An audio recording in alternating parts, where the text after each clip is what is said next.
Yesterday evening, we already got the first details to Battlefield 6 Season 2, and I've already summed everything up in a video yesterday, so if you haven't seen this one yet, be sure to check the link in the info box, because I'm not going over everything again, but some of the things will be mentioned in this video again, because it's part of this community update that we got last night.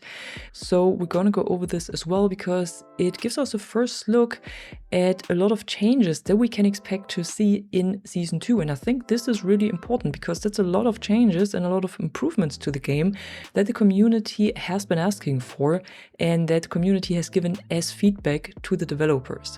So we got this community update right here. You can see it's a quite long update. And we will go over the most important parts here. I'm not going to read this out one by one or sentence by sentence, but I'm going to sum it up for you so you don't have to read through this yourself. So first of all, they're mentioning again that the content update or the first content update for Season 2 will introduce Contaminated, a new map that you can see right here that we saw in the trailer yesterday. And this one is designed to deliver focused combat with multiple pathways and flanking opportunities. And there was a lot of feedback under my last video on YouTube, but also under the posts of Battlefield, that people were disappointed that there's only one map coming in Season 2. But in this post right here, it doesn't sound like we will only get one map, because here it says there is more variety coming later in the season with a new high-intensity map and a limited time mode that will require players to battle through an underground base covered in darkness. So this sounds like there will be another map coming during the season, pretty much what we had in Season 1. One map was dropping at the start of the season and then another one at some point during the season.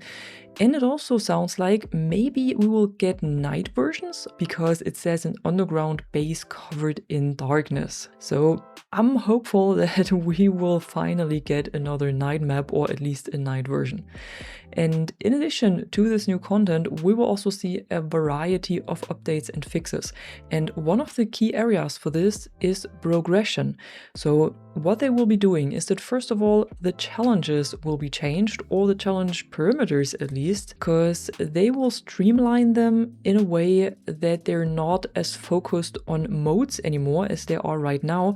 So you will probably not see challenges anymore that are specifically focused on playing Conquest or on playing Battle Royale or Gauntlet. They will also remove the daily sidearm challenge from the daily rotation, and they will expand the kill criteria for those daily challenges to include assists as well, and not only kills.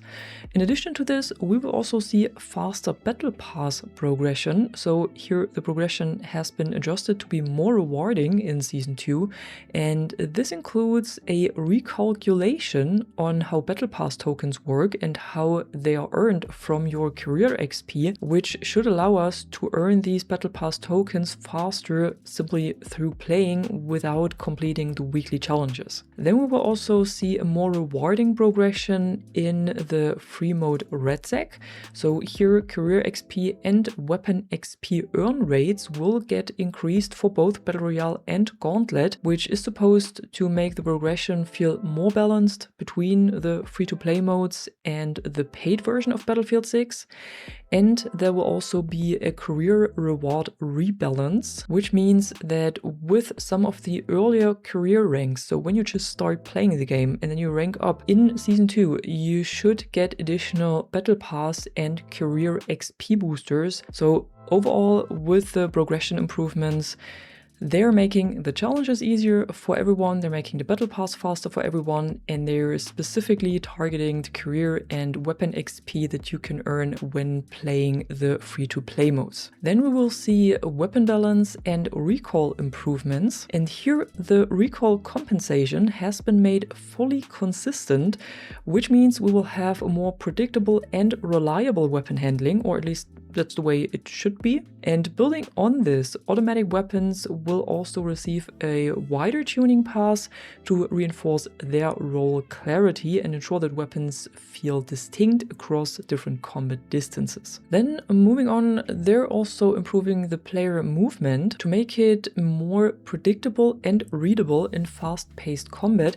and this will include updates to acceleration curves, smoother vaulting and ladder transitions, and will include fixes that reduce visual inconsistencies or unexpected behavior during traversal or in close quarters interactions. And lastly, there will also be audio improvements, so they're polishing the audio to improve clarity and reliability during matches, and this also includes clearer audio for movement and interactions that help with positioning, so I guess footsteps are included in this as well, and also better handling of overlapping sounds, because this is a huge problem right now, that when you have a lot of sounds playing, that mostly the footsteps are vanishing, or sometimes you even have silent tanks. So I hope that this is not happening anymore after the update. And they're also writing that even continued refinements and improvements to the audio are in the works for later in the season. So this is not a one and done thing. I think the rest of this as well, that's not just one and done. Would be surprised if it is, to be honest. So I'm guessing they will drop a huge update at the beginning of season 2 where we will see all of those improvements that they're writing right here, and then during the season they will fine-tune it, do some more adjustments, fixes, and so on as usual. But of course, they're still working on other gameplay improvements that they will roll out over the course of the season, but also over the next seasons. And for these future improvements, what they're working on right now is hit registration and netcode. We've already learned that this should have been in an earlier update, but this is something they have to monitor internally first and see that it's actually fixed before they roll it out to us, to the players. Then there will be recall reviews. They will do some improvements to visibility, to the ping system for the map locations. Then of course the additional audio improvements that I mentioned before already. And they're also targeting that some of these improvements, hopefully all of them, will be tested in Battlefield Labs as well, so players can play it and then give feedback whether these changes are good or not. Recently, they have tested the new map Contaminated in labs as well, so the new map that we will see with the start of Season 2.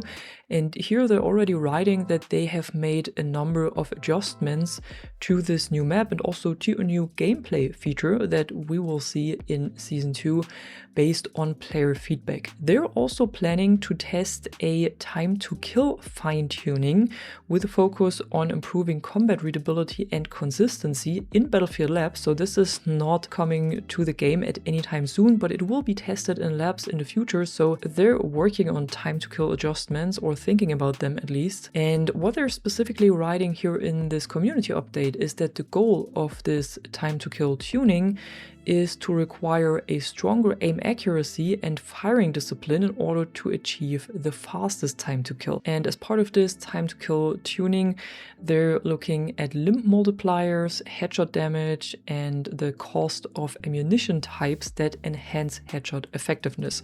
So it seems like they're specifically looking into the hollow point ammunition that will cost you a lot of points when you equip it, but it will also increase the headshot multiplier of your weapon. But in which way they're going to change this, they're not writing it here in the community update. What's also interesting, I think, is that they're writing that they had some Battlefield Labs play sessions on the Goal Mode Railway map, which will arrive in Battlefield 6 in an upcoming season. So unfortunately, actually I was hoping we would see this in Season 2 as well, but unfortunately it doesn't sound like it will come to the game in Season 2, but in whatever future season. But they're testing it right now. They've already said before that this will not be a one-to-one copy of the old map, but instead they are reworking this map and make it fit for Battlefield 6. And the initial reactions from Battlefield Labs playtesters seem to be positive, especially around the overall scale and flow of the map. It seems like they also keep the train that runs through the map, because they write it right here that this was not fully functional during the first playtest session of Goal Mode in Battlefield Labs, but work is on the way to bring this feature back, so they're not scrapping this and will keep this this. I think that's kind of cool because I always loved this part on Goal Mode Railway, this moving objective on the train. And lastly, at least the last point for this community update, there's also some tweaks to REDSEC, specifically to the Battle Royale mode, that will be done in Season 2. So first of all, they're adding a chance for additional armor plates to spawn in class crates, which is of course intended to improve the overall availability of armor in Battle Royale and also improve the survivability across a match, specifically towards the end of the matches. And they're also making additional changes to the availability of vehicle keycards. They definitely want to keep the tanks in the Battle Royale mode because they see this as a core part of what makes REDSEC unique, but they want players to have meaningful access to them. Still, they will not take away the ability for a single team to have several tanks, but they will introduce a cooldown on vehicle keycards as a mission reward after one is successfully acquired. So that should make it harder to get tanks back to back or even get several tanks as one team, but it will not be impossible. And one last thing at the end, according to the official French Battlefield account, it seems like Battlefield 6 will be celebrating the Lunar New Year, so the Chinese New Year, starting on February 17th to March 3rd. So with the start of the season, we will see this celebration as well. And alongside of this, there will be limited time challenges, free rewards, and exclusive bundles. And that was it for today. This was everything that we can expect to see as changes and improvements in Battlefield 6. It sounds good so far, at least on paper, but let's see how it will be delivered and if everything works right from the start when Season 2 drops. But tell me what you think about this in the comments below, and if you enjoyed this video here and don't want to miss out on any future videos, don't forget to drop a like and subscribe, and I'm gonna see you in the next one. I'm the Catwoman and you are awesome.